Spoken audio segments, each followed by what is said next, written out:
Good afternoon and welcome back to the 12th Regulators and Policymakers Retreat being organized by the Independent Power Producers Association here at Goa, India.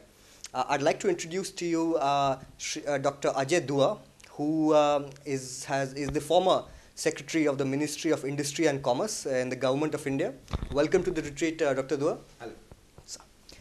So, during your long stint as an IS officer, life in the district, upwards to holding positions in important public sector undertakings, corporations, and right up to the Ministry of Industry itself, which would formulate the policies for much of India's industrialization at that point of time, and in fact does continue to do so in some ways, assisted by other departments and planning commission, etc. So, where do you feel did India go wrong in the initial years from the 1950s to perhaps the 1980s and 90s, and suddenly why did it get everything right in the 1990s onwards? Interesting question. In hindsight, one can always say that certain things went awry. One of it, I would think, was our decision to introduce licensing in the industrial sector. That, more than anything else, I think curbed entrepreneurship, which India seems to have in plenty, and which ensured that post-90s, post-91, when we liberalized the economy, that entrepreneurship brought rich dividends to the Indian industrial sector, particularly manufacturing. So then thereafter in the interlude, for example, we still have some of the old team that introduced the reforms in India, Dr. Manmohan Singh, Mr. Chidambaram, though he's not in charge of the same department. We still have some of the old guard who's still very much at the vanguard of Indian reforms right now. Do you see, sir, that India can become, is perhaps now at the takeoff stage in terms of economic growth? Are we almost there? I would think so. We've now recorded an average of 8% rate of growth for the last 10 years. And fortunately, as we all know, including during the global slowdown, we didn't slow down as much as others did. But to my mind, there is absolutely no ambiguity that we have taken off. And the question is, how long would it take us to get into the zone of steady growth? So coming now to the topic that you were speaking on, you were going extensively into the reasons and the whole idea behind industrial location, where to set up industry. We all do understand that you can't set up industries in the same cluster all the time because you'd like to develop the hinterland as well. But what, in your view, as the Secretary of the Department of Industry, constitutes the basic factors for good industrial location? Industry cannot be footloose. It must have some linkage to the place where it's being located. And the most important linkage is either the availability of the raw materials or its proximity to the market. You can't possibly be spending your effort in transporting both raw materials as well as the finished products. So I would say most industries have a linkage.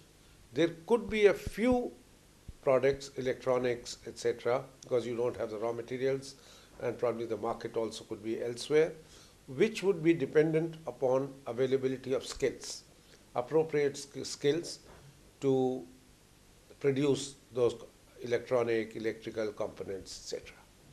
One of the most important things which all kinds of industrial activity needs is having good infrastructure.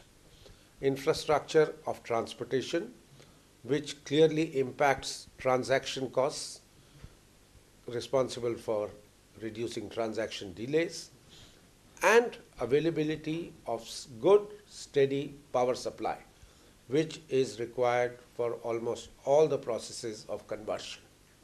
So, if we take a case study, and I don't know how much depth we can go into it, the Tata Nano case, where it is argued now, as it was in the conference, that why was so much area of land, acreage of land taken in prime fertile agricultural area, and why wasn't it not taken on maybe another 50, 60 kilometers onward where the land was not so fertile, or 100 kilometers down the land was not fertile? While I wouldn't know the specifics of the single uh, case, I'm all for ensuring that the landowners get an absolutely fair return for the assets of theirs which are being taken away. If we pay compensation for residential properties, if we pay compensation for industry, we must also pay full compensation for agriculture assets which are taken away.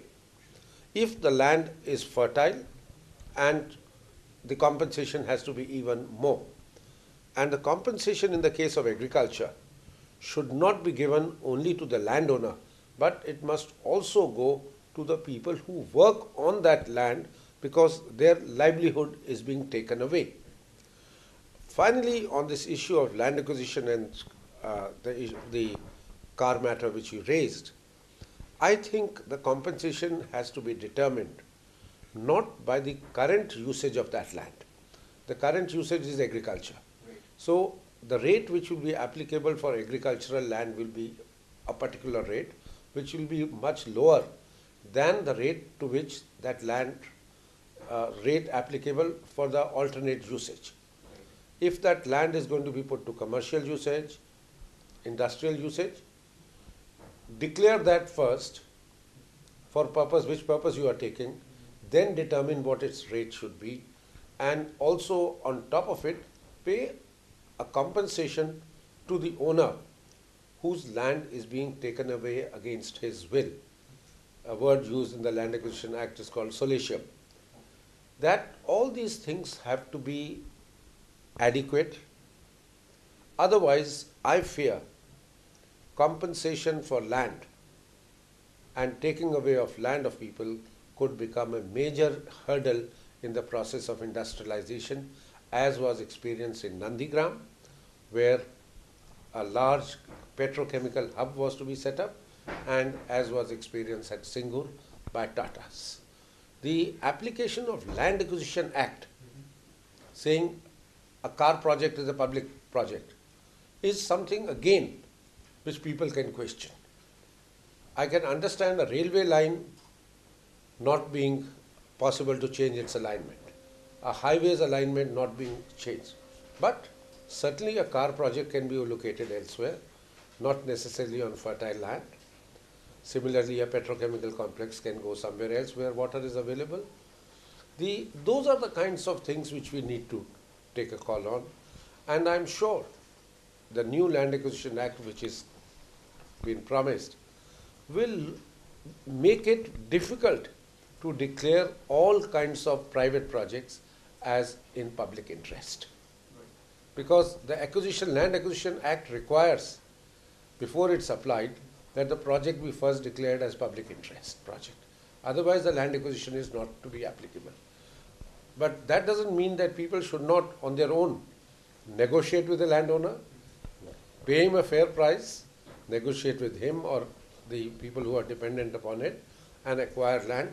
That is how land is being acquired in the Western world, most industrialized countries.